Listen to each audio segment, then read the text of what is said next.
Olá, pessoal, sejam bem-vindas e bem-vindos a mais uma TPC da Diretoria de Ensino de São José do Rio Preto. Nesse mês de maio, nós não poderíamos deixar de colocar essa discussão aí, a maternidade. Então, nosso tema, a nossa temática de hoje aí na tela, competências socioemocionais e a maternidade na área de ciências humanas e sociais aplicadas. Hoje nós vamos fazer uma fala voltada para uma desconstrução ou construção de alguns conceitos que foram criados aí pela sociedade, historicamente falando, seja ele cultural, seja ele social. Nós vamos estar fazendo uma fala a respeito disso. Nós vamos ter alguns convidados, algumas convidadas, eu acredito que vocês vão gostar bastante. Além disso, nós vamos fazer um resgate de algumas competências socioemocionais que já foram abordadas pela PCNP Milena, em uma das nossas ATPCs aí para trás, vocês vão lembrar. E aí a gente não espera que vocês concordem com tudo, Vocês vão concordar com uma parte e discordar de outra parte da nossa fala, mas o que é interessante, nós não vamos esgotar as discussões aqui, e o que a gente queria era contribuir para o trabalho voltado em sala de aula para vocês, que não precisa parar tudo para poder fazer um trabalho voltado para o socioemocional, para a questão da maternidade. Então, nós esperamos contribuir pelo menos um pouquinho aí com vocês, tá bom? Eu começo falando sobre que durante bastante tempo nós acreditávamos que as competências socioemocionais elas eram estáticas e a gente não conseguia modificá-las, a gente não conseguia alterá-las. Estudos recentes mostram que essas competências socioemocionais, quando elas são desenvolvidas de forma intencional dentro do trabalho pedagógico, não dando uma aula de competência socioemocional, mas dentro do seu objeto de conhecimento, você proporcionando momentos, em que o aluno possa estar desenvolvendo a sua competência socioemocional, ela é maleável, ela é flexível e ela pode ser moldada, Então, a gente precisa lembrar disso, Que quando a gente fala de socioemocional, a gente não pensa em parar o conteúdo que você está trabalhando, é dentro do seu conteúdo trabalhado, do seu objeto de conhecimento trabalhado dentro de sala de aula, você inserir momentos intencionalmente do socioemocional. Então, coloquei esse texto aí para vocês, para a gente ver o que se fala a respeito do desenvolvimento socioemocional. Vou ler aqui para vocês, tá bom? Diversos estudos mostram que as competências socioemocionais são maleáveis e que, quando desenvolvidas de forma intencional no trabalho pedagógico, impactam positivamente a aprendizagem. Considerando que o uso dos termos cognitivo e socioemocional é uma simplificação didática, já que na aprendizagem essas instâncias cognitivas e socioemocional são simultaneamente mobilizadas, são indissociáveis e se afetam mutuamente na constituição dos sujeitos. Se faz necessário a intencionalidade do desenvolvimento socioemocional no processo. Então, a gente não vai parar o nosso trabalho com o nosso objeto de conhecimento, mas a gente precisa ter essa intenção dentro do objeto de conhecimento de desenvolver o socioemocional também dos alunos, A Milena falou na TPC passada da gente desenvolver o nosso socioemocional, mas quando o nosso socioemocional está bem, a gente consegue fazer essa ligação entre o pedagógico e o socioemocional, Eu coloquei, ainda continuei aqui, Desenvolver intencionalmente as competências socioemocionais não se refere a dar uma aula sobre competência. O desenvolvimento de competências socioemocionais acontece de modo experiencial e reflexivo. Então, a gente vai testando, caminhando e voltando, A gente faz a experiência e reflete a respeito. Deu certo daquele jeito que eu queria? Não deu? Eu vou rever isso que eu tô tentando inserir de competência socioemocional na minha aula, Portanto, ao preparar a estratégia das aulas, é importante considerar como oferecer oportunidades para que os alunos mobilizem a competência em foco e aprendam sobre eles mesmos ao longo do processo. Então, assim, é um resgate do que a Milena já tinha feito, né?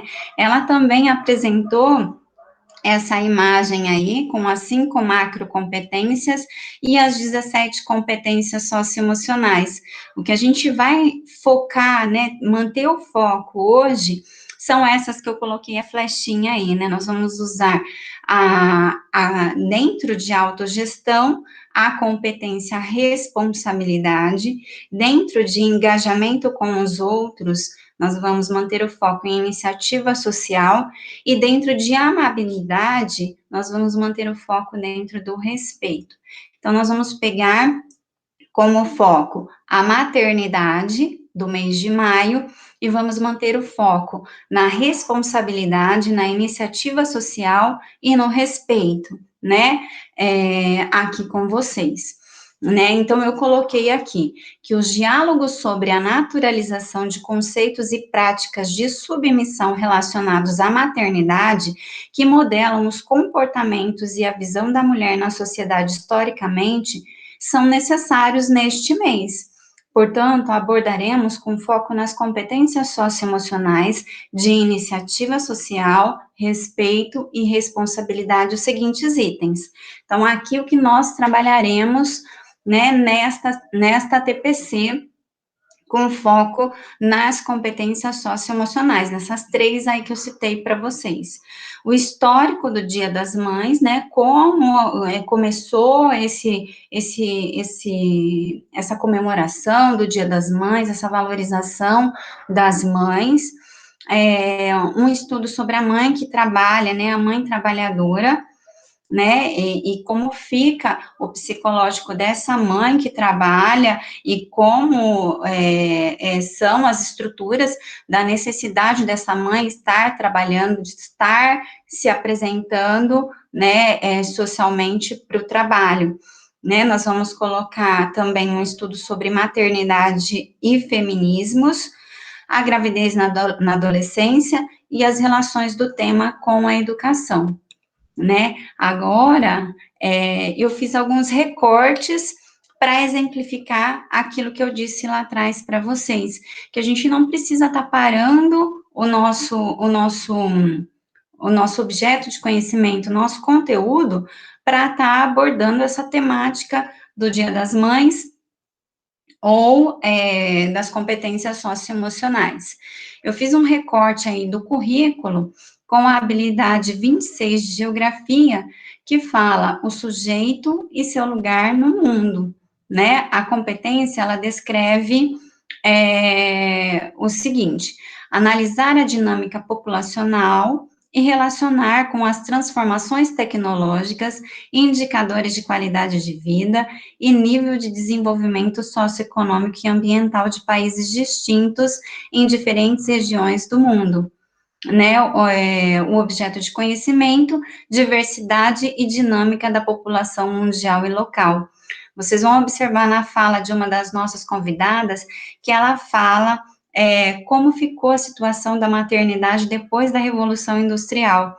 Então, vocês vão ver que se encaixa perfeitamente nessa habilidade e que a gente pode inserir alguns fragmentos do tema dentro da habilidade e do conteúdo que você está trabalhando ali no momento, né? Repito, essas datas comemorativas, elas são muito importantes para a gente fazer esse resgate da questão da maternidade, né? Mas elas podem e devem ser discutidas ao longo do ano, né? Nesse momento a gente faz uma ênfase, né, na abordagem, mas ao longo do ano, a todo momento a gente pode estar trabalhando. A mesma coisa para competências socioemocionais, tá bom?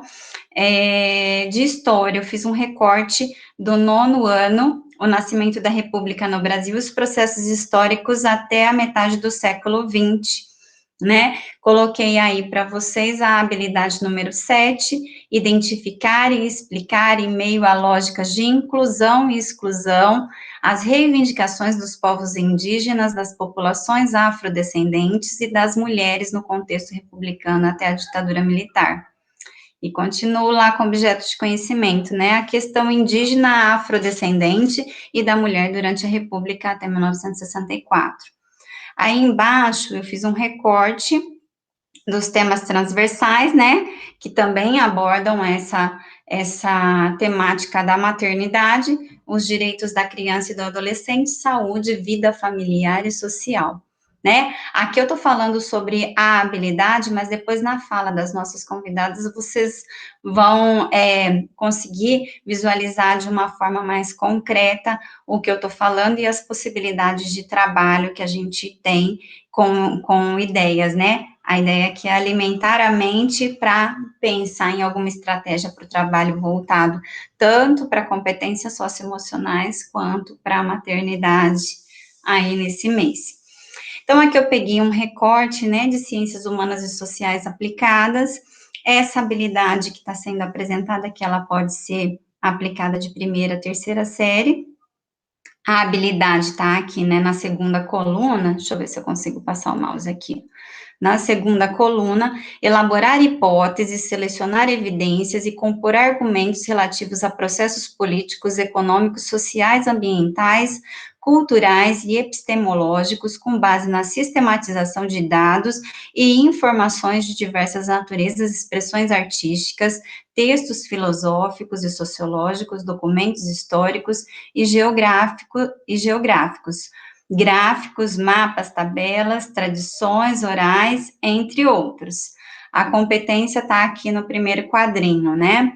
Analisar processos políticos, econômicos, sociais, ambientais e culturais nos âmbitos local, regional, nacional e mundial em diferentes tempos, a partir da pluralidade de procedimentos epistemológicos, científicos e tecnológicos, de modo a compreender e posicionar-se criticamente em relação a eles, considerando diferentes pontos de vista e tomando decisões baseadas em argumentos e fontes de natureza científica, né? Só a habilidade e a competência já falam tudo, né? Mas aí a gente vai para cá, né? Ó, para o objeto de conhecimento de cada uma das disciplinas.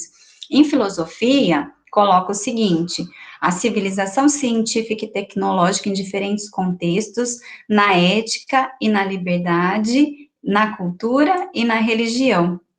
Então, há possibilidade aqui do trabalho voltado para a maternidade dentro do currículo, né? Geografia, a problemática socioambiental e a relação com as classes sociais e a estratificação social, né?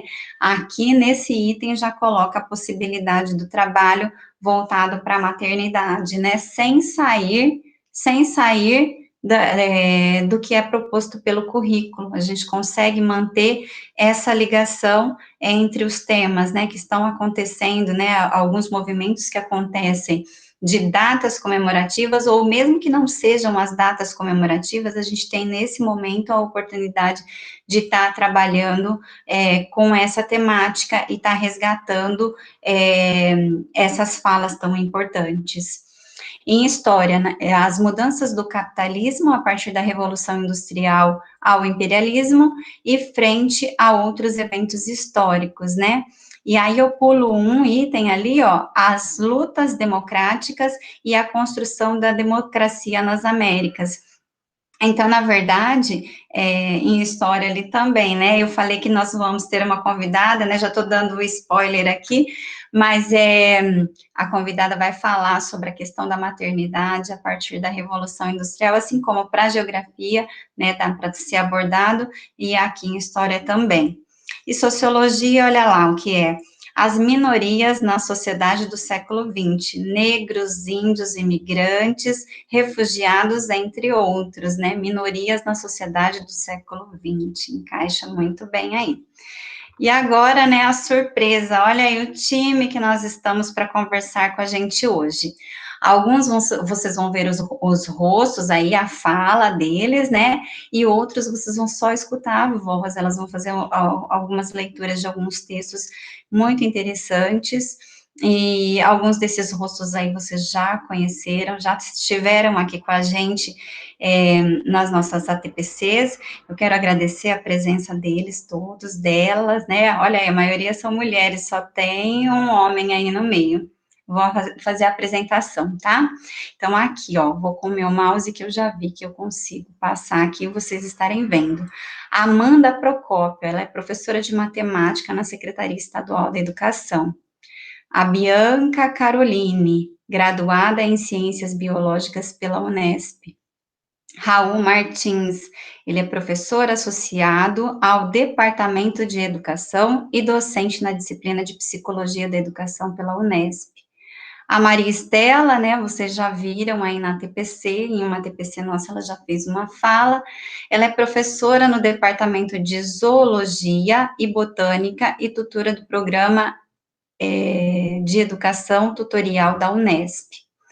A Luana Flor, aqui no cantinho direito superior, né, mestre em Ciências Sociais e professora na área de Sociologia na Secretaria Estadual da Educação. Aqui, logo embaixo da Luana, a Mônica Galindo também esteve presente em várias das nossas ATPCs, né, uma graça estar aqui com a gente de novo. É professora do Departamento de Educação, coordenadora do NUP, da Unesp, coordenadora do Grupo de Extensão Mulheres no Plural. Aí, aqui do ladinho dela, a Kathleen Rafaela, graduada em Direito pela PUC de Campinas. A Jéssica Oliveira, que é historiadora e psicóloga. A Camila de Souza, ela é graduanda em Ciências Biológicas pela Unesp. Franciele Cândido, graduanda em Ciências Biológicas pela Unesp. A Bianca também é graduanda, não sei se eu falei graduada ou graduanda, né? Mas a Bianca também. Tá bom? Timaço aí com a gente.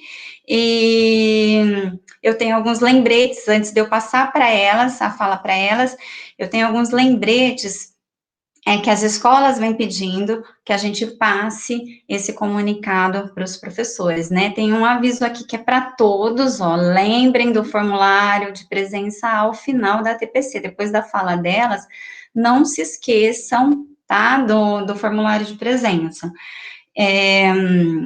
E nós temos um ponto de atenção para aqueles professores que estão têm aulas em mais do que uma escola, hora que eles forem fazer o preenchimento, né, vão preencher aqui o nome completo, sem abreviação, porque isso envolve pagamento, né, para todos né, o RG certinho, porque eles precisam desse dado, mas mais do que isso, os professores que têm mais do que uma escola, que dão aula em mais do que uma escola, que têm aula em 2 escolas diferentes, que eles coloquem a indicação da escola sede, que é aquela escola que faz o registro de frequência, porque a hora que a gente gera o relatório desses preenchimentos de vocês, sai um relatório com o nome, o RG dos professores, e vai para as escolas, são as escolas que fazem o apontamento da presença de vocês, não somos nós, da diretoria de ensino, nós só coletamos por meio do formulário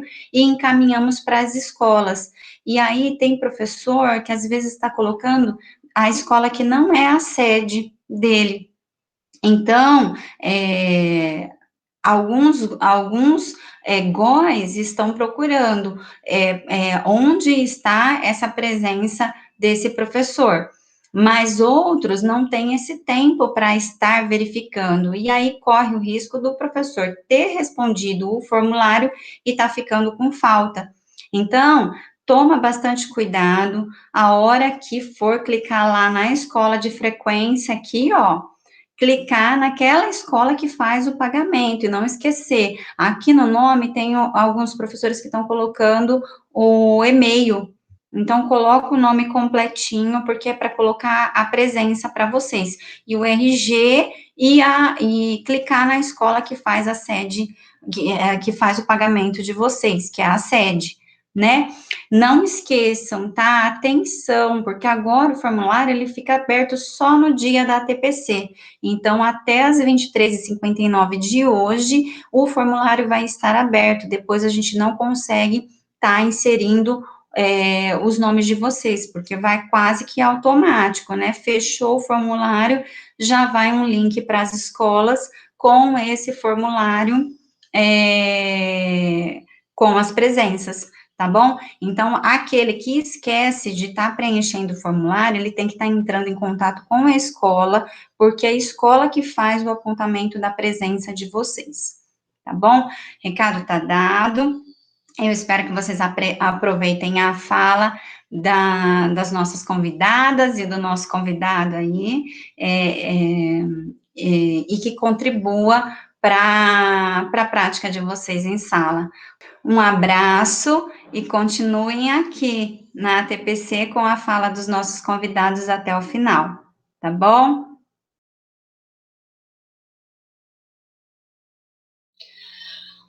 Olá, pessoal, bom dia. Meu nome é Maria Estela, sou professora na Unesp, campus de São José do Rio Preto, e estou aqui para apresentar para vocês um vídeo que nós elaboramos, que vai abordar o tema Dia das Mães, histórico e reflexões sobre a maternidade no contexto atual. Esse trabalho foi realizado pelo grupo de extensão Mulheres no Plural, que é do IBILSE Unesp, campus de São José do Rio Preto, cujas integrantes são a professora Mônica Galindo, eu, professora Maria Estela, a professora Luana, a Franciele, a Bianca, a Amanda, a Kathleen e a Camila. Esse grupo de extensão, ele tem o objetivo de desenvolver estudos e trabalhos, projetos que abordem a questão de gênero e também a questão da mulher. Aqui a gente tem as nossas páginas, se vocês quiserem visitar e conhecer um pouco melhor o nosso projeto. Então, a página no Facebook, no Instagram. Visite também o nosso YouTube, que a gente tem postado alguns vídeos interessantes. E se quiserem entrar em contato com a gente por e-mail, esse aqui é o nosso e-mail. Nós vamos ficar muito felizes de receber suas dúvidas, as suas sugestões ou mesmo críticas. Então, anotem aí as nossas páginas, nossos endereços, para que vocês conheçam o nosso projeto um pouco melhor. Serão bem-vindos.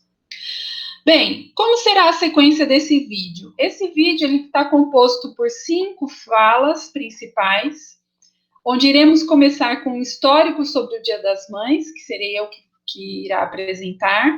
Depois a gente vai ter uma fala da professora Luana, que é professora na rede pública para a educação básica, rede pública de ensino, falando sobre a mãe trabalhadora. Depois teremos uma fala do professor Raul Aragão Martins, da Unesp, aqui de Rio Preto também, falando sobre gravidez na adolescência. Uma fala da historiadora e psicóloga Jéssica Oliveira sobre maternidade e feminismos. E finalizando com uma fala da professora Mônica Galindo, falando sobre a relação desses temas aí abordados com a educação. Entre essas falas, teremos umas pequenas leituras de textos ou pequenas falas das alunas Franciele, Bianca, Kathleen, Amanda e Camila. Espero que vocês gostem. Vamos iniciar, então, falando sobre o histórico do Dia das Mães. De onde vem essa comemoração do Dia das Mães? Interessante a gente falar um pouco sobre essa figura da mãe na história da humanidade. Se a gente for buscar nas histórias mais antigas, a gente sempre vai encontrar essa reverência à figura materna, né, a mãe, chegando até, né, a endeusá-la. Então nós temos deusas mães também na história, né, em muitas histórias antigas, como por exemplo na história egípcia, na babilônica, na Índia, né, com os hindus, na China também. Enfim, a gente tem vários exemplos que mostram que a figura da mãe, a reverência da mãe, é algo que sempre foi cultuado, né? E certamente isso teve uma influência também na nossa história atual, ocidental, de comemorar o Dia das Mães. Então, por exemplo, podemos falar sobre os gregos antigos, que celebravam as deusas Gaia e Réa, né, que eram deusas relacionadas com a prosperidade, com a fertilidade e também com a maternidade.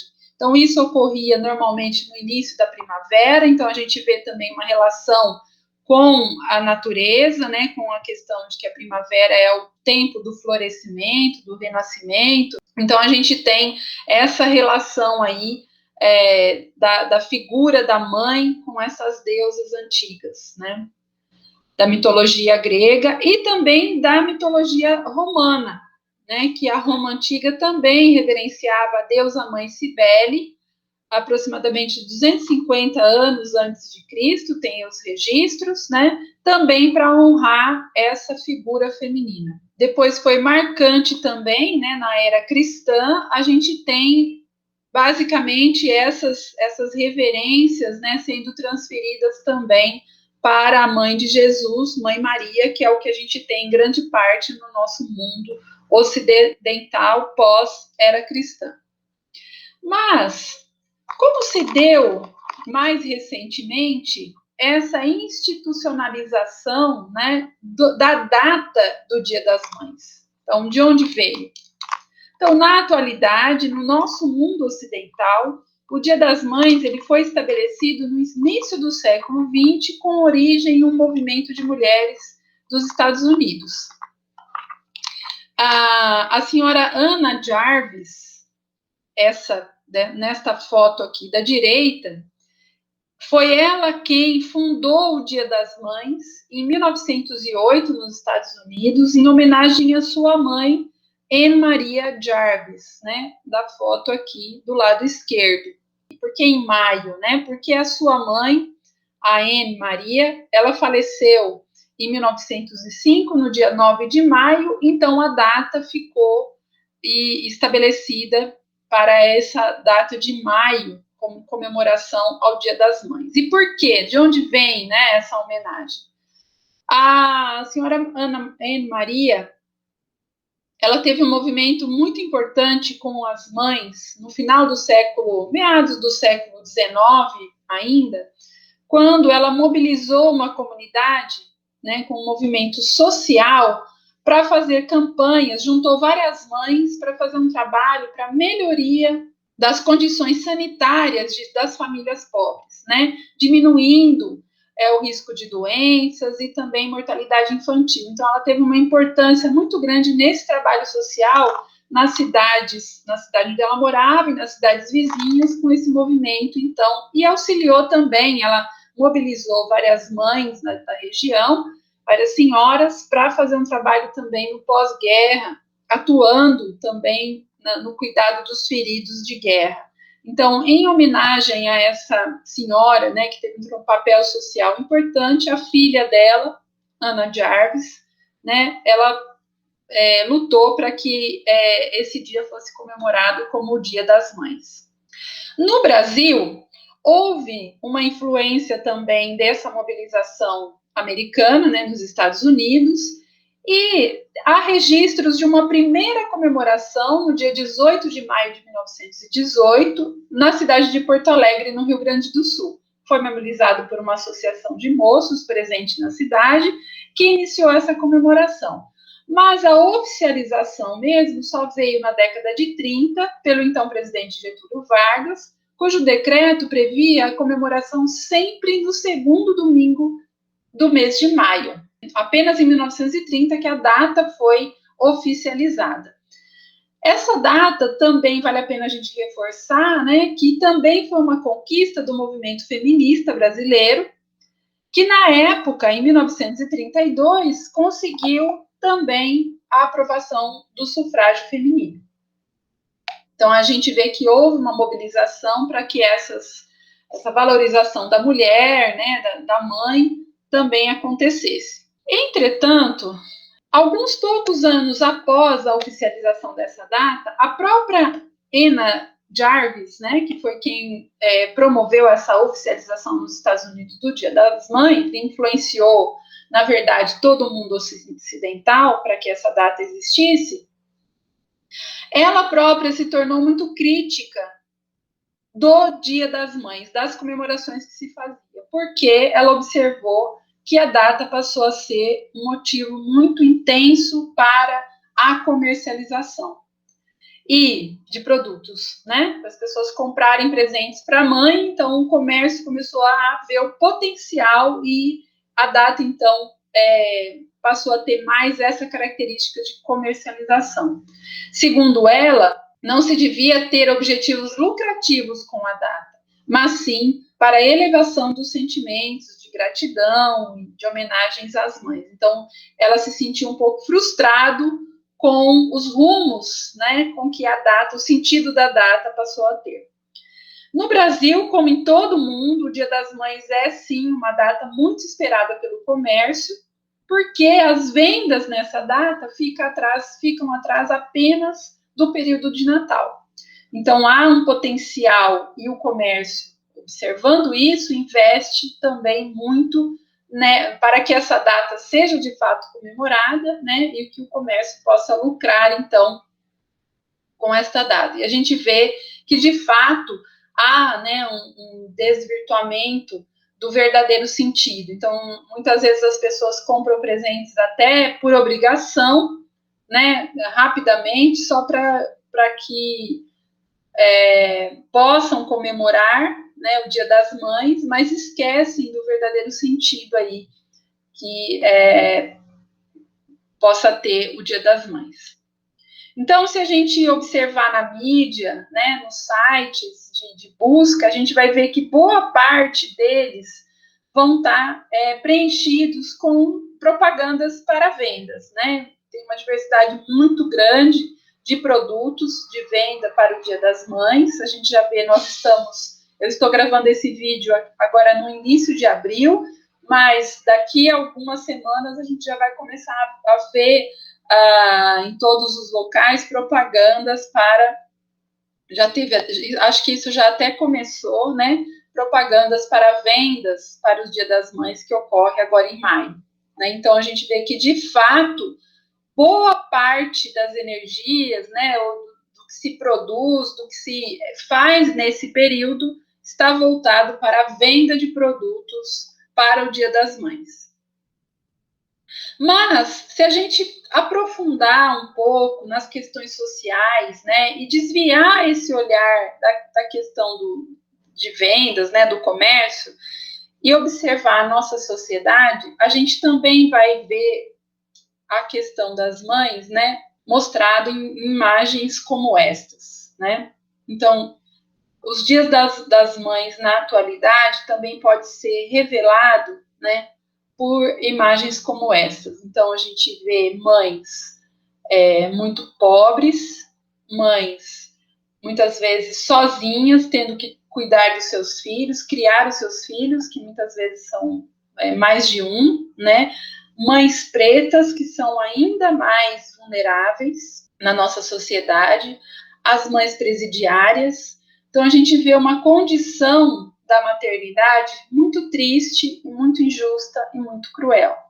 Nós temos no Brasil cerca de 26% das famílias que são sustentadas apenas por mulheres. Toda a sobrecarga, né, de alimentar, de cuidar, de dar abrigo para as famílias recai sobre essa mulher que muitas vezes não tem emprego, não tem apoio em nenhum local, né? Então, vale a pena observarmos também para as mães da nossa atualidade, né? Quem são essas mães?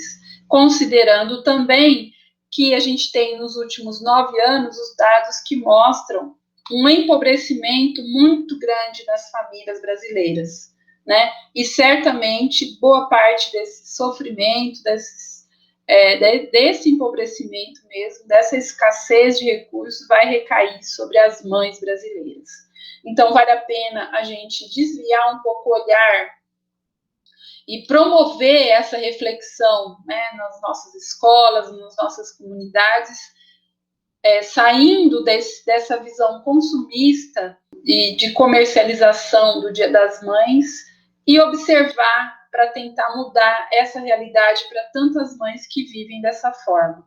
E aí eu proponho, para finalizar a minha fala, que a gente reflita quem são as mães no nosso país. Onde elas estão? Onde estão as mães? Como estão essas mães? E, finalmente, qual o sentido verdadeiro do Dia das Mães? Será que não vale a pena a gente fazer uma reflexão, né, sobre essas mães que vivem nessa condição tão difícil na atualidade? Eu convido vocês, então, a assistirem os próximos vídeos, onde a gente vai promover algumas reflexões relacionadas com essas questões que eu acabei de apresentar. Muito obrigado e ótimo trabalho para vocês. Vamos introduzir o próximo tema com um poema da Conceição Evaristo. A voz da minha bisavó ecoou criança nos porões do navio, ecoou lamentos de uma infância perdida. A voz da minha avó ecoou obediência aos brancos donos de tudo.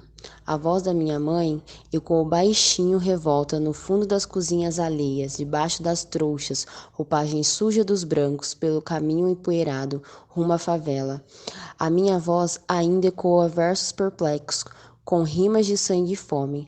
A voz da minha filha recolhe todas as nossas vozes, recolhe em si as vozes, mudas, caladas, engasgadas nas gargantas. A voz da minha filha recolhe em si a fala e o ato, o ontem, o hoje, o agora. Na voz da minha filha se fará ouvir a ressonância, o eco da vida, liberdade. Olá, meu nome é Luana Silva de Souza Flor. Eu sou formada em Ciências Sociais pela Unesp de Marília. Eu sou professora da rede pública do Estado de São Paulo, professora do ensino médio. Eu trabalho com os componentes de Sociologia, Filosofia e Projeto de Vida. Sou mãe da Iana, mãe recente. A Iana tem 5 meses, fez 5 meses agora. E faço parte também do grupo Mulheres no Plural, de onde a gente vai, então, desenvolver essa atividade. Hoje eu vou falar com vocês um pouquinho sobre a questão da divisão sexual do trabalho e a maternidade, tá? Então, eu vou compartilhar com vocês agora, né, como está colocado aí, alguns slides, e a gente, então, vai discutindo, a gente vai falar um pouquinho sobre, né, essa relação, né, da mulher que é mãe e as relações de trabalho, mercado de trabalho, tá bom? Bom, então vamos começar. Aqui está, então, né, o título, né? A divisão sexual do trabalho e maternidade, mães trabalhadoras. E para começar, eu vou compartilhar com vocês alguns dados que eu busquei na internet, que não é de difícil acesso, que eu achei bastante interessante, alguns dados que foram feitos numa pesquisa da revista Crescer, que é uma revista da Rede Globo, alguns dados do IBGE, alguns dados assim mais gerais, por exemplo, eu busquei algumas informações que foram publicadas pela ONU, da relação, então, da maternidade, da mulher e no mercado de trabalho. Então, para começar, né, essa pesquisa foi realizada em 2019, com mais de 2.000 mulheres, e um dado importante é que a percepção do valor da mulher, né, então essa ideia de culpa que a mulher sente quando ela sai para o mercado de trabalho, vem diminuindo. A mulher, cada vez mais, ela vem entendendo que não há problema nenhum ser mãe, ser profissional e conciliar essas duas coisas. E aí um dado, né, logo em seguida um dado, o que dificulta a realização dessas duas instâncias é que não há uma estrutura de apoio para que essa mulher, então, ela possa ser profissional e mãe. Então, mais de 94% das mulheres, elas reclamaram dessa dificuldade. Outro dado interessante é que as mulheres hoje, elas ganham 80% do que os homens ganham. Lá na década de 1980, as mulheres ganhavam entre 64% e 68% do que os homens ganham. Quer dizer, embora esses números, né, essa desigualdade, ela tenha diminuído, ainda hoje as mulheres elas ganham menos que o homem. Então, um dado mais geral da ONU diz que as mulheres elas ganham 45% a menos que os homens, mesmo estudando mais, a nível de graduação, pós-graduação, elas acabam trabalhando mais elas acabam se qualificando mais, mas elas ganham menos. Outro dado interessante é que as mulheres, elas são obrigadas a interromper a sua trajetória profissional por mais de uma década, assim, em até uma década, quer dizer, de um ano a uma década, para ela conseguir acomodar, para ela se sentir segura e voltar. Então, muitas vezes, as mulheres, elas não têm outra opção, então elas acabam, né, estacionando a sua vida profissional ali, né, de um ano até uma década, para depois voltar quando elas se sentem mais seguras. E outro dado muito interessante é que as mulheres, elas têm uma dupla concorrência, elas têm que concorrer com os homens, mas elas concorrem com as próprias mulheres. Então, uma mulher que não tem filho, por exemplo, ela tem 80% a mais de chances de conseguir um emprego, uma vaga, do que uma mulher que tem filhos ou que pretenda ter filhos. Então, esse é um dado muito triste e negativo, porque há todo um histórico de luta das mulheres, de conquista de direitos, e não só para as mulheres, mas para as mulheres que são mães. E quando a gente vê essa realidade, né, das mulheres que têm que disputar com as mulheres, a gente tem que pensar um pouquinho, né, qual é o valor que é atribuído à mulher na sociedade e qual é o valor que é atribuído à maternidade na nossa sociedade. E eu compartilhei também aqui alguns, né, alguns dados da quantidade de horas que as mulheres, por exemplo, elas gastam no trabalho doméstico. As mulheres, elas gastam muito mais horas no trabalho doméstico do que os homens. Então, lá em 2016, por exemplo, as mulheres gastavam 20 horas e 54 minutos nos trabalhos domésticos e os homens 11, né, semanalmente. Aqui em 2019, era de se esperar que esse número tivesse diminuído. No homem, né, isso se manteve constante, mas a mulher houve um aumento, né? Então, ao invés de diminuir a quantidade de horas que essa mulher se dedica, né, ao cuidado do filho, da casa, cuidado de pessoas doentes, pessoas mais velhas, isso não mudou, isso não diminuiu, muito pelo contrário, aumentou. Então, isso é um dado também importante para a gente entender qual é o valor que a mulher de fato está tendo na nossa sociedade, a mulher e a mulher que é mãe. E aí, aqui, eu trouxe, né, já que a gente está falando, né, que a mulher, ela é obrigada né, a fazer essa escolha entre ser mãe e ser mulher, ela se dedica muito mais que o homem no cuidado das coisas relacionadas ao meio doméstico. Eu trouxe um pouquinho uma definição, né, do que é divisão sexual do trabalho para a gente continuar a discussão. Então, a divisão sexual do trabalho é a separação das tarefas, tendo como marcador principal a questão do ser homem e do ser mulher. Então, existe dentro da sociedade uma separação daquilo que a gente entende que é, né, tarefa, que é papel da mulher, e aquilo que a gente entende que é tarefa e papel do homem. Só que o que a gente não leva em consideração, muitas vezes, que isso é fruto de uma relação social, de uma relação que é marcada, que está colocada num contexto social, histórico específico. Então, aquilo que se espera da mulher e aquilo que se espera, principalmente da mãe, em relação à maternidade, tudo isso é fruto de construção social. Por que eu estou dizendo isso? Porque se a gente retroceder um pouco, a gente vai, na história da humanidade, a gente vai ver que as noções de maternidade, de infância, de adolescência, tudo isso não existia, né? Então, essas noções, elas são fruto das relações e das interações da nossa sociedade que é moderna, nossa sociedade ocidental, moderna, capitalista, industrial. Então, esse conjunto de atribuições, de papéis, de comportamentos que se espera de uma criança, que se espera de um adolescente, ou que se espera de uma mulher frente à geração de um filho, de uma criança, tudo isso é construído socialmente. Espera-se que essa mulher, ela, né, tenha a capacidade de cuidar, de acolher, de ensinar, paciência, amor, mas tudo isso é fruto de uma construção, de uma separação e atribuição de papéis.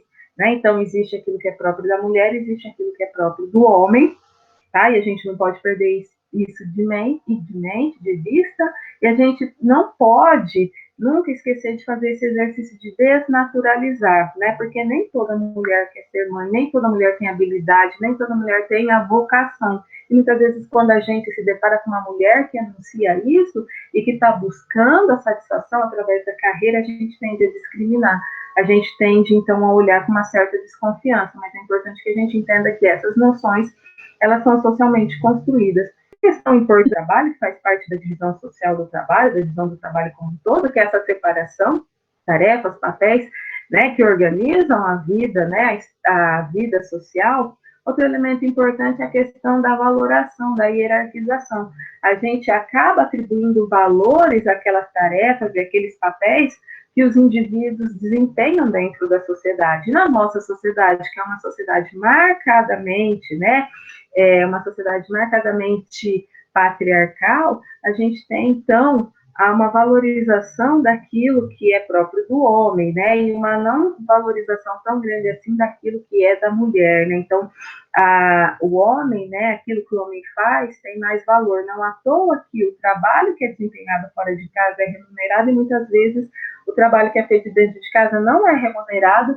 ou quando é remunerado, ele é muito mal remunerado. Haja vista toda a luta, mobilização, para que as empregadas domésticas, então, tivessem seus direitos garantidos. Por quê? Porque aquilo que é visto como atribuição da mulher dentro do espaço doméstico, muitas vezes não é valorizado, muitas vezes é visto como de inferior, né? Quantas mulheres já não ouviram falar, mas você não trabalha, você só fica em casa, né? Quantas mulheres já não ouviram isso, né? Por quê?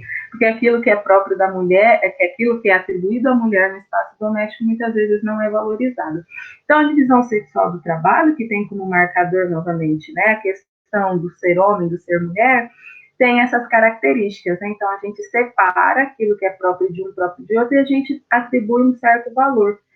Outra questão importante a se pensar é que aquilo que é atribuído ao homem está colocado no espaço público das relações e aquilo que é atribuído à mulher no espaço privado, doméstico, né? Então, existe ainda essa separação, né? Do público e do privado. O homem é um ser público, a mulher ainda a mulher ainda é esperado, né? Que ela fique em casa, que ela desempenhe os papéis todos, né, referentes ao espaço doméstico. A gente pode dizer, olha, mas a mulher hoje, graças a mobilizações, graças à luta das próprias mulheres, as reivindicações, a mulher conseguiu extrapolar o espaço do doméstico, a mulher conseguiu sair, né, graças ao processo de desenvolvimento da sociedade, enfim, a mulher conseguiu sair do espaço doméstico, ocupar outros lugares, né, ocupar outras profissões, outras carreiras. Sim, a mulher conseguiu tudo isso. Mas quando a mulher ela sai de casa, sai do espaço do privado, do espaço doméstico, essa marca da atribuição do que é o ser mulher continua com ela, né? Continua com ela, ou seja, espera-se que a mulher seja mais cuidadosa no ambiente de trabalho, seja mais paciente, seja mais amistosa. Então, aquelas ideias, né, que estão colocadas, né, do ser mulher, ser mãe no espaço privado, continuam com ela, essas marcas, né, continuam com ela. Então, é esperado que a mulher ela tenha, né, esses atributos mesmo fora do lar. Não à toa que um grande número de profissionais da educação infantil são mulheres, não à toa que um grande número de profissionais da enfermagem são mulheres, que um grande número de secretárias são mulheres. Por quê? Espera-se que a mulher tenha mais atenção, mais cuidado, seja mais amorosa, tenha mais capacidade de acolhimento, né, seja mais afetiva. Então, tudo isso ainda a mulher carrega consigo essas marcas, né, carrega essas marcas carrega essas marcas daquilo que é atribuído à mulher, né? Então, quando a gente fala, né, dessa ideia da divisão sexual do trabalho da mãe, da mulher que ela é mãe, a gente ainda tem, né, uma série de outras dificuldades, que é a questão de que a maternidade, como foi apontado na pesquisa, e a profissionalização, elas não andam juntas, e quando a gente olha para aqueles números que foram levantados, a gente entende que ainda há muito por ser feito, porque embora exista uma legislação, como está colocado aqui, uma legislação que garanta à mulher e à mulher que é mãe, por exemplo, descanso, licença maternidade, estabilidade em casos de filhos que são naturais, de filhos que são adotantes, em casos de aborto, descanso, garanta, então, um horário de amamentação, enfim, tudo isso, a aposentadoria antes dos homens, no caso das mulheres como um todo, muitas vezes, algumas dessas questões, elas não são elas não são respeitadas, e as mulheres apontam isso na pesquisa. Há uma dificuldade muito grande uma dificuldade muito grande de conciliar a maternidade com o trabalho, porque não há uma estrutura social, não há rede de apoios, então não tem condições, elas não têm condições de se dedicar às duas coisas a contento. Elas vão dizer que não existe condições, por exemplo, creche, escola, ou elas não têm condições materiais para contratar alguém para cuidar, o horário das creches, horário das escolas, ou o valor que é cobrado, carga horária de trabalho que é incompatível, né, com a rotina do bebê, desconfiança dentro do ambiente de trabalho, né, tanto daqueles que estão à sua volta quanto dos seus superiores, né, o aumento da responsabilidade, porque quando uma criança nasce, existe um aumento de responsabilidade além do cuidado da casa, o cuidado dessa criança, lavar, passar, alimentar, educar, enfim.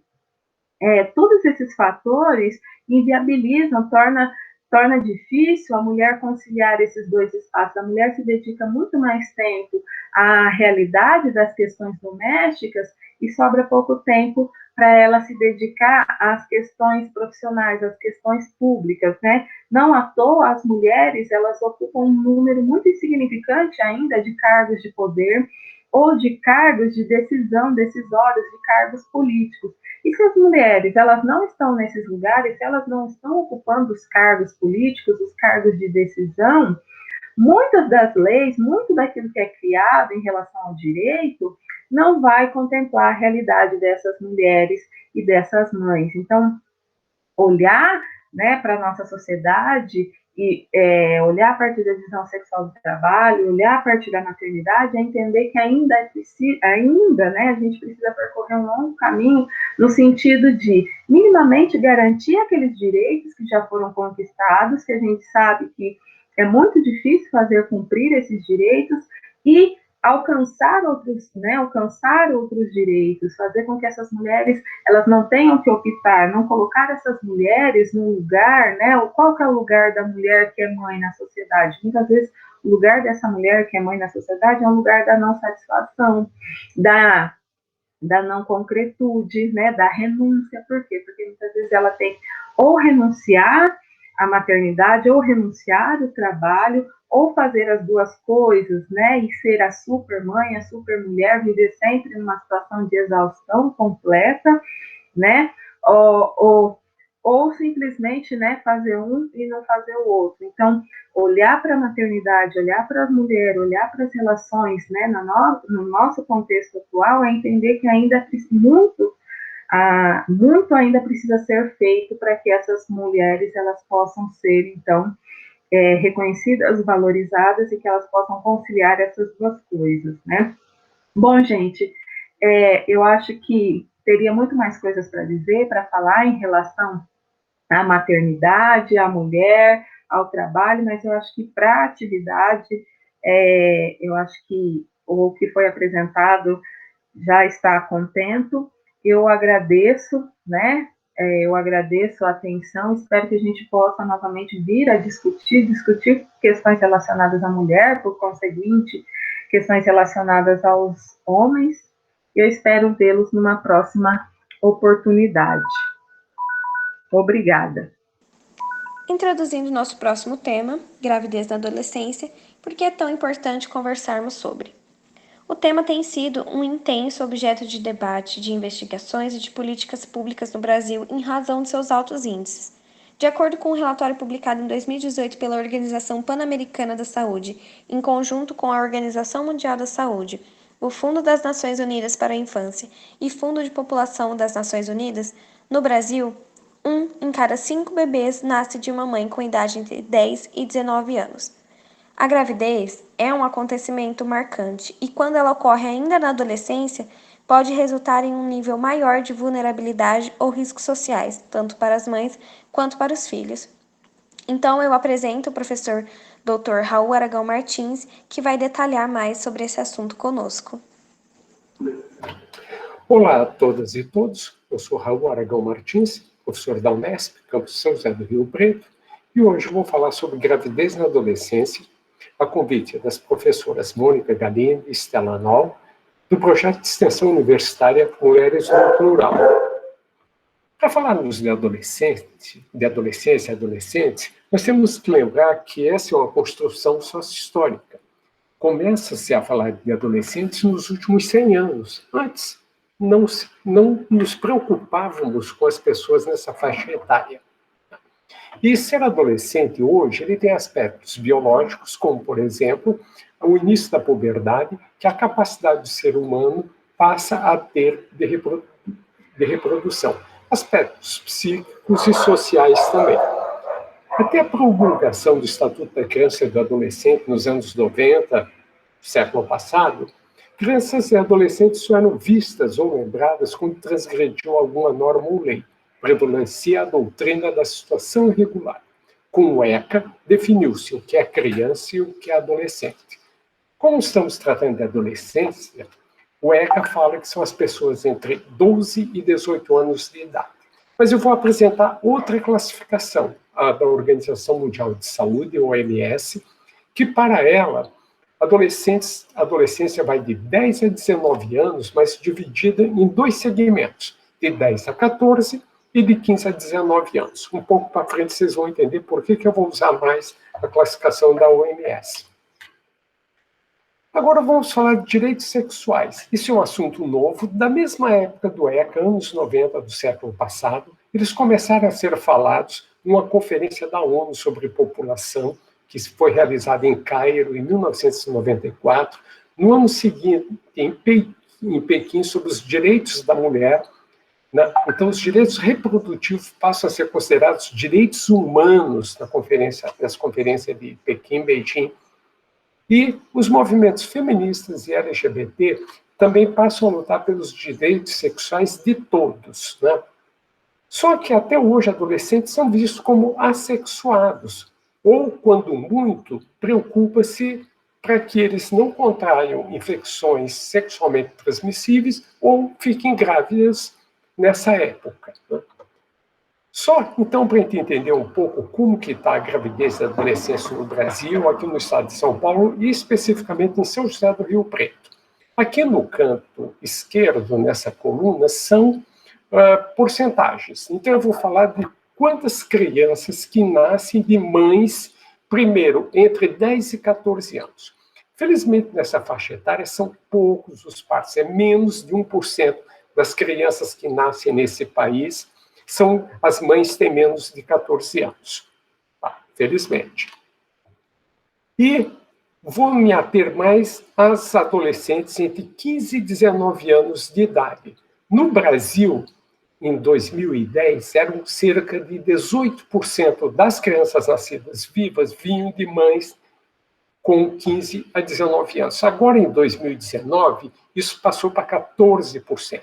Então, vocês observam que teve uma queda. Teve uma queda também no estado de São Paulo, que era em torno de 14% dos nascimentos de mães de 15 a 19 anos e passou para 10%. E aqui em São José do Rio Preto, que era cerca de 13%, passou para 7,5% agora em 2019.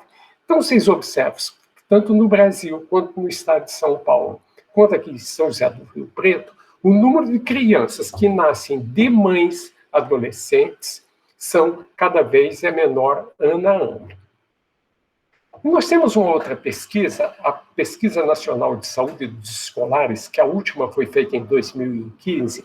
Essa pesquisa indicou que 27,5% dos escolares brasileiros que estão no 9º ano do ensino fundamental, que eles estão entre 13 e 14 anos de idade, já tiveram a sua primeira relação sexual. Os do sexo masculino mais, com 36% deles, do sexo feminino menos, com 19,5%. Então, a idade média da primeira relação sexual nessa população é em torno de 14 anos de idade. Com relação à gravidez, nessa mesma pesquisa, 1,1% da população estimada de meninas no 9º ano do ensino fundamental declararam já terem engravidado alguma vez na vida, o que representa um total de 23.620 meninas. É um número muito alto para o Brasil inteiro. Em São José do Rio Preto, em 2019, nasceram 8 crianças, filhas de mães entre 10 e 14 anos de idade. É algo que nós temos que trazer para zero nessa faixa etária. Tá? E, no Brasil, isso ocorre mais na região norte e na região sudeste, é a região onde tem menos, com 0,7 de casos. E temos algumas questões atuais. Né? Uma das questões atuais é autonomia versus tutela. Parece que nós queremos tutelar a vida dos nossos filhos, dos nossos alunos, a vida inteira. Não. Eles, a partir da adolescência, eles têm um raciocínio semelhante ao nosso. Então, nós precisamos já estar trabalhando com eles responsabilidade e que eles tenham autonomia para decidir o que, quando que eles vão ter a sua primeira relação sexual. Mas para que eles possam fazer uma decisão acertada, é preciso que eles estudem a fisiologia do corpo, eles entendam as implicações que tem uma relação sexual, como ela vai dar muito prazer para as pessoas que estão envolvidas nessa relação, mas, ao mesmo tempo, caso não haja uma prevenção, pode haver uma infecção sexualmente transmissível ou pode haver uma gravidez não planejada.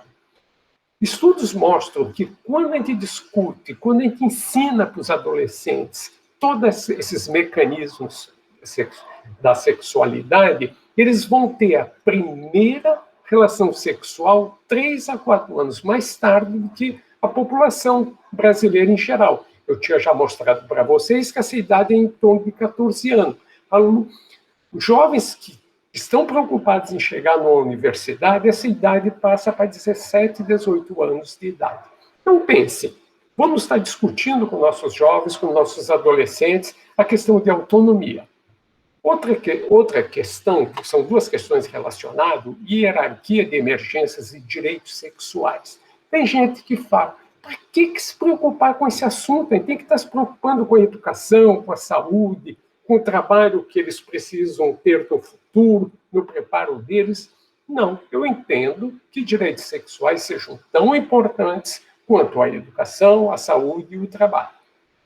E temos outra questão, né? Se o problema das meninas é que elas engravidam, o problema dos meninos parece que é um entendimento meio confuso do que é masculinidade. Porque eles querem que os adolescentes tenham logo a sua primeira relação sexual com uma outra adolescente para mostrar que eles não são homossexuais. Então, nós temos aqui uma sociedade querendo que as moças fiquem castas, virgens até o casamento, e, ao mesmo tempo, incentiva os rapazes a terem a sua primeira relação sexual. Parece que as coisas não batem, e a gente vê, nessa pesquisa que eu tinha apresentado para vocês, a PENSE, que a idade média, a idade da primeira relação sexual, tanto das meninas quanto dos meninos, é o mesmo. Isso mostra que eles estão se iniciando sexualmente entre eles, né? Ao contrário de gerações passadas, que os rapazes se iniciavam muito mais cedo do que as moças, mas se iniciavam com quem? Geralmente com profissionais do sexo, e eram levados para ter contato com essas mulheres, geralmente pelos próprios adultos da família, né? Então, vamos estar discutindo essas questões.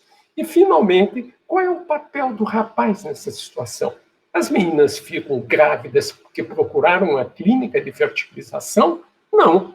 Adolescentes, 100% das gravidezes na adolescente ocorrem via relações sexuais. Então, nós temos aqui, se uma adolescente ficou grávida, teve um adolescente que a engravidou. Então, vamos discutir com os rapazes a sua responsabilidade, porque eles estão se tornando pais, eles estão se tornando responsáveis por colocar mais uma vida no mundo.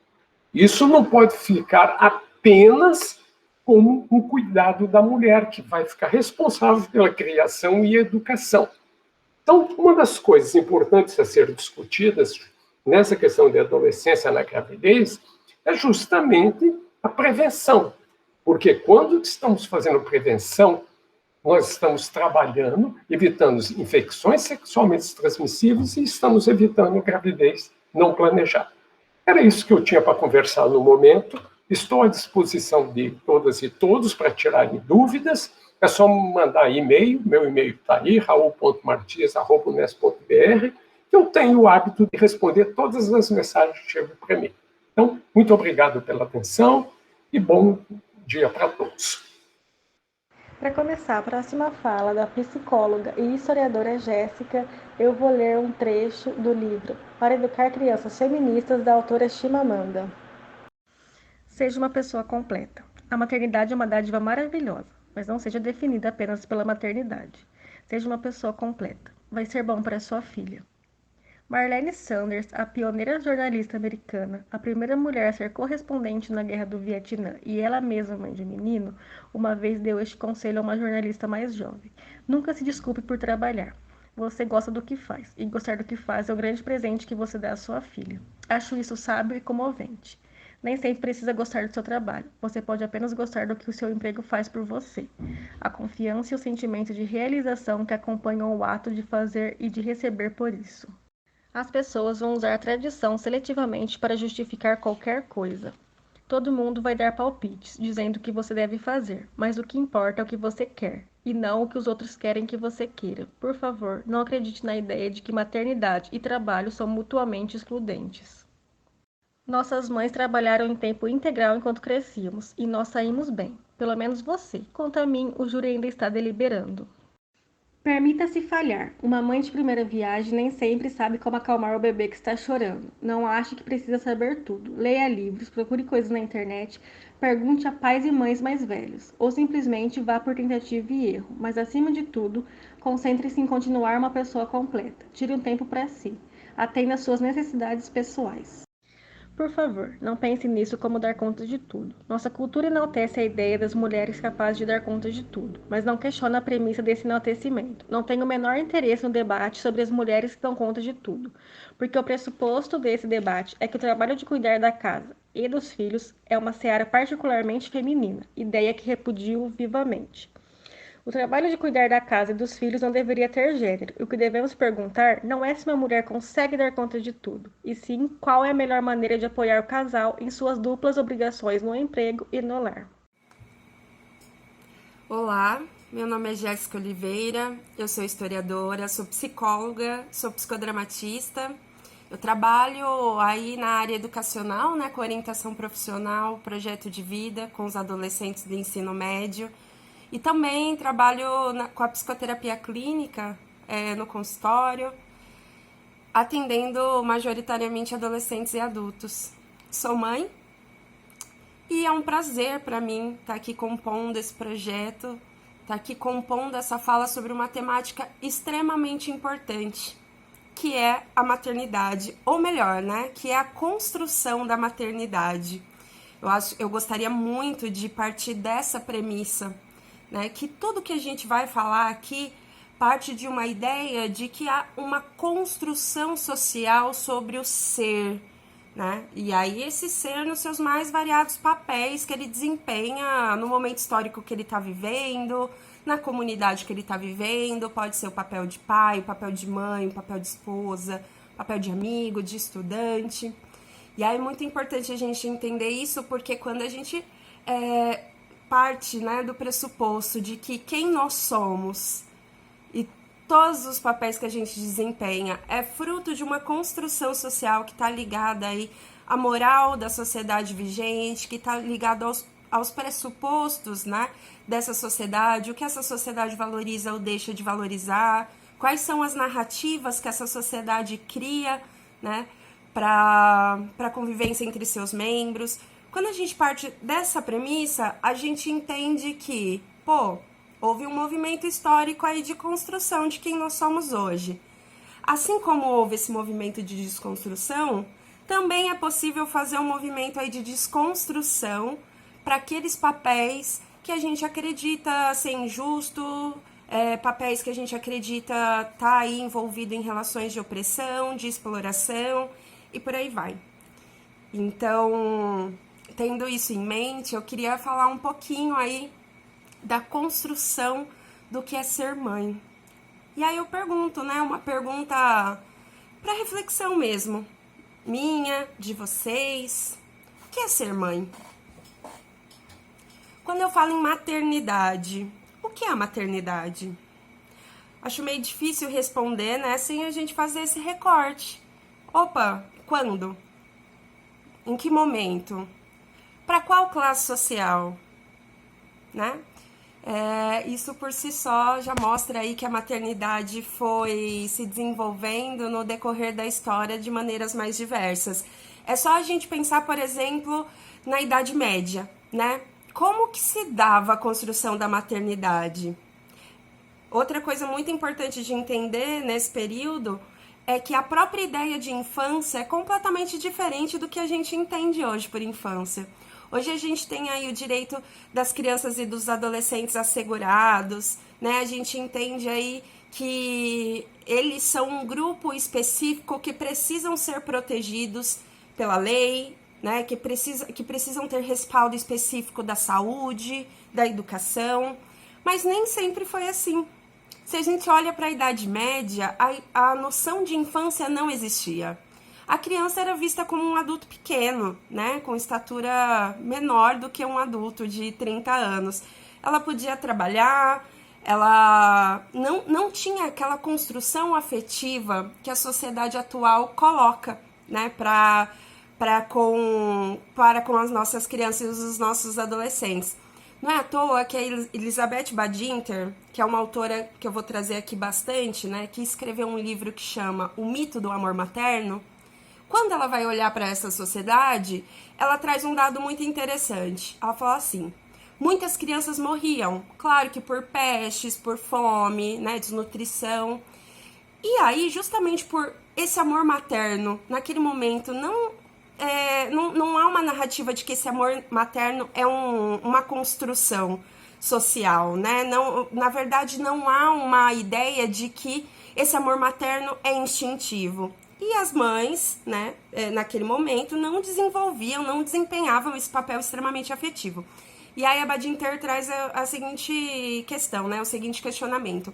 Muitas crianças morriam na Idade Média. A gente não sabe se as mães não se apegavam afetivamente a essas crianças que morriam, justamente porque elas morriam, porque a estimativa de vida era muito pouco, né, principalmente das classes mais subalternas, ou se essas crianças morriam justamente porque o cuidado materno aí não era amplamente difundido e preconizado pela sociedade medieval. Então, né, é interessante a gente pensar nessa questão. O que acontece é que depois, com a sociedade moderna, né, a gente tem aí a Revolução Industrial e a gente tem aí uma nova configuração de sociedade, onde a maternidade, a criação dos filhos tem que começar a ser valorizada por um motivo, né? O motivo é que agora quem é a mercadoria? São os trabalhadores, então a gente precisa, né, ter muitos trabalhadores aí nascendo, futuros trabalhadores, para que eles vendam sua força de trabalho e aí a indústria possa prosperar, né? A sociedade industrial possa prosperar. Só que para isso, para essa sociedade se configurar, há uma necessidade aí da construção de uma narrativa. E a narrativa que veio ao encontro, né, desse momento é a narrativa do amor materno, onde foi preciso construir culturalmente, socialmente aí que a mulher tinha um dom, que era o dom da procriação. E junto com esse dom vem o dom do cuidado, que todas as mulheres nasceram para ser mãe. E, na verdade, aí vem, né, a psicologia mais pra frente, a mulher só se realiza com a maternidade. E que essa realização se dá com os cuidados domésticos, com os cuidados dos filhos e por aí vai. E esse discurso do século XVIII e XIX, ele existe até hoje. Claro que com algumas mudanças, mas ele existe até hoje. E aí é importante ressaltar que o movimento feminista vem justamente no embate a esse discurso. Quando a gente olha para o movimento feminista da década de 70, né, que a gente chama feminismo da diferença, as mulheres vão justamente questionar esse dom inato, questionar essa determinação biológica do que é ser mulher e do que é ser mãe. Não é à toa que a gente usa muito a frase da Simone de Beauvoir, né, não se nasce mulher, torna-se, porque a partir de 49, com o lançamento desse livro, muitas e muitas mulheres se inspiraram e, inclusive, passaram a ver as suas relações com a sociedade, com o mundo, de maneira diferente. Porque entenderam que até mesmo o que é ser mulher foi construído historicamente. O mito de que somos mais sensíveis, de que somos mais afetuosas, que somos ligadas para o cuidado, foi construído de acordo com um interesse específico, né? Então essas feministas vêm e fazem esse embate e dizem não, né? Nós podemos ser o que nós quisermos.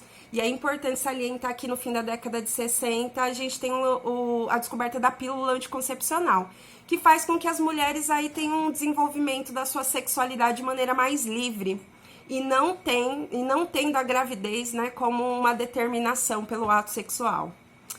Esse movimento feminista aí vai se desenvolvendo, na década de 80 vai pautando a questão de gênero e entendendo que eu só posso pensar a maternidade se eu penso o meu contrapapel da maternidade, que é a paternidade. E hoje as feministas estão lutando muito para que esses papéis sejam minimamente equalizados, que os cuidados domésticos, os cuidados com as crianças sejam compartilhados, porque não há esse instinto, isso não é obrigação da mãe e por aí vai. E aí, né, com isso, essas lutas continuam muito necessárias, porque ainda a gente tem muito a avançar e tem muita coisa que a gente tem que pensar, né, em relação à maternidade nos dias atuais. A gente tem que pensar a questão dos postos de trabalho, muitas vezes as mães são rejeitadas no mercado de trabalho simplesmente por serem mães. A gente tem que pensar no fim da violência doméstica, o quanto essas mulheres ainda sofrem violência e ficam nesses relacionamentos abusivos, muitas vezes por conta dos filhos. A gente tem que pensar na sexualidade dessa mãe, que não é só uma mãe, é uma mulher também, e como isso se une. A gente tem que pensar na saúde mental dessas mulheres, o quanto as duplas, triplas jornadas de trabalho afetam o seu adoecimento psicológico, e o quanto a gente tem que olhar para isso para ter essas mulheres saudáveis, né? E uma série de outros fatores que nos colocam hoje como desafio. Como pensar a maternidade hoje? Como pensar a mulher hoje? E quais são os enfrentamentos necessários que nós, como sociedade, temos que fazer? É isso, gente. Um grande abraço. Pessoal, meu nome é Mônica Abrantes Galindo, sou coordenadora do projeto Mulheres no Plural da Unesp, em São José do Rio Preto, projeto este que organizou a sistematização dessas ideias sobre o Dia das Mães. Eu espero, né, que vocês tenham gostado das reflexões desenvolvidas aqui, porque eu posso garantir que, de nossa parte, nós gostamos muito de fazer essa sistematização, de poder refletir um pouco a respeito dessa temática, né? E por que eu digo uma sistematização? Porque, como aqui a gente está num grupo de professores, profissionais intelectuais, eu tenho certeza que, em diferentes medidas, vocês, em cada uma de suas áreas, já pensaram em vários dos aspectos que foram aqui levantados. Então, acho que o nosso papel, né, que eu espero que a gente possa, na verdade, ter contribuído, é para uma sistematização, uma organização de algumas ideias, e, quiçá, algumas ideias que vocês ainda não tenham pensado e que possam agora incorporar, ou criticar, ou pensar, ou todas essas coisas no cotidiano do trabalho como professor na sua sala de aula, tá? Há um ditado africano que a gente gosta bastante, que vai dizer que cada um vê o sol do meio-dia a partir da sua própria janela. Nesse sentido, a gente tem certeza também que as reflexões a respeito do Dia das Mães e da maternidade foi também percebida e há de ser encaminhada por cada um de vocês de diferentes maneiras. E isso é muito bom. Assim como não sabemos como é que isso vai chegar na sala de vocês, mas certamente os alunos de vocês também terão essa oportunidade de olhar para essa reflexão e pensar a respeito dessas coisas de diferentes formas. Propositalmente, essa formação, em especial, ela não foi um exercício de trazer explicitamente atividades a serem desenvolvidas direto com os seus alunos. Foram aqui feitas reflexões que devem ser continuadas por vocês de maneira crítica. E o que a gente está pensando, o que a gente pensa, né, está querendo dizer com essa ideia de uma maneira crítica? Quer dizer que o seguinte, que quer tenham concordado com tudo, ou concordado parcialmente, ou entendido tudo, ou entendido parcialmente, ou até discordado de coisas que foram tratadas aqui, vocês estarão dispostos como intelectuais, como questionadores, como profissionais críticos, a continuar pensando, discutindo, trabalhando com seus alunos e lendo a respeito de pontos essenciais, pelo menos que nós consideramos essenciais dessa discussão. E quais são eles? Pelo menos a princípio. A história, as influências dos sistemas econômicos no nosso cotidiano, a divisão do trabalho, as questões contemporâneas ligadas aos adolescentes, que vão desde a gravidez até o projeto de vida, e os feminismos como um importante movimento social e que a gente espera que também seja uma interferência positiva na busca do direito das mulheres e da nossa sociedade no geral. Além disso, houve aqui uma intenção de, em se tratando de datas comemorativas, a gente consiga também, para essas datas, ter um olhar de comemoração, de carinho, de afeto, de encontro, né, que é o caso, originalmente, como a gente viu, do Dia das Mães, mas principalmente um olhar crítico para essas datas e tantas outras, que já vem acontecendo, por exemplo, quando várias escolas e algumas instituições têm proposto o Dia da Família, que é, na verdade, um dia em que a gente olha com atenção para aqueles que cuidam de nós, que muitas vezes não são as nossas mães biológicas, mas são nossas avós, são nossas tias, são amigas, são famílias que nos adotaram, enfim, a família como um espaço de cuidado e a mãe como uma representante disso, mas também como uma figura muito ampla, que às vezes são pais, são mães, são avós, são amigos, são primos, são pessoas que estão ao nosso redor e que nos cuidam. Então, essa também é uma forma importante da gente compreender as mudanças da nossa sociedade. Tenho certeza também que na lista de tópicos que eu coloquei, vocês pensaram em outros tópicos, e isso é o que faz também a nossa profissão ser tão legal, ser tão interessante em termos da possibilidade de desenvolvimento intelectual, porque vocês, né, como diz o ditado africano, puderam olhar coisas de diversas janelas diferentes. E como profissionais intelectuais somos, eu destaco aqui alguns dos livros e dos materiais que foram citados, tá? Então, foi lido um trecho, né, do livro da Chimamanda Adichie, Para Educar Crianças Feministas, né? Chimamanda Adichie é uma escritora nigeriana, que tem materiais muito interessantes, e esse vocês vão gostar. É um livro, quase um manifesto, que ela fala um pouquinho a respeito dessa questão de educar crianças feministas. E reparem, nós estamos falando crianças feministas, não meninas feministas, porque a gente acredita, e ela também, né, que o feminismo, ele é e deve ser de todo mundo, meninos e meninas, homens e mulheres, podem e devem ser feministas, porque está ligado à defesa de direitos iguais para todo mundo. Então, isso acho que é uma perspectiva legal para a gente pensar. Um outro texto que apareceu foi Um Amor Conquistado, da Elizabeth Badinter, que foi a Jéssica que falou, e que ele discute um pouco a questão do amor materno. Não está dizendo que o amor, né, materno não existe, mas o quanto a gente constrói esse amor. E isso é uma coisa muito legal da gente pensar. Inclusive, quando a gente pensa nessas diversas configurações possíveis familiares, e a gente vai vendo esse amor sendo construído em diversos lugares.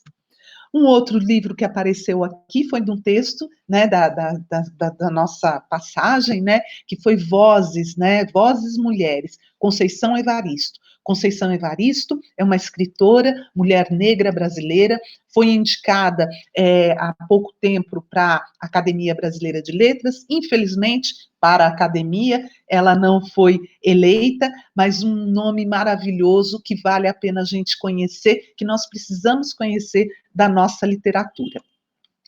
E aqui da professora Flávia Biroli, né, que ela vai falar um pouco a respeito da divisão sexual do trabalho, o primeiro capítulo, ela tem vários artigos também na internet vale a pena a gente estar dando uma olhada, que foi o tema discutido pela Luana, né, para a gente pensar, e essa questão do trabalho, tanto a questão dos dados, como a questão do trabalho em si, vocês sabem que é possível a gente trabalhar em diversas áreas com os nossos alunos, e principalmente também a gente pensar qual é a nossa relação com o trabalho, como é que a gente pensa essa questão das classes sociais, como é que a gente pensa na nossa própria prática cotidiana essas divisões. E, finalmente, eu gostaria de trazer um texto do Paulo Freire, que é da Pedagogia da Autonomia, e ele diz o seguinte: no fundo, o essencial nas relações entre o educador e educando, entre autoridade e liberdades, entre pais, mães, filhos e filhas, é a reinvenção do ser humano no aprendizado de sua autonomia. Essa foi a nossa intenção, contribuir um pouco para que vocês, né, aumentassem, né, reinventassem a sua autonomia, para que colaborassem também para que os seus alunos reinventassem a sua autonomia e para que a gente também aprenda, através do conhecimento que liberta, né, aumentasse e reinventasse o aprendizado da nossa própria autonomia. Sempre muito bom estar com vocês, um grande abraço e até a próxima oportunidade. Tchau.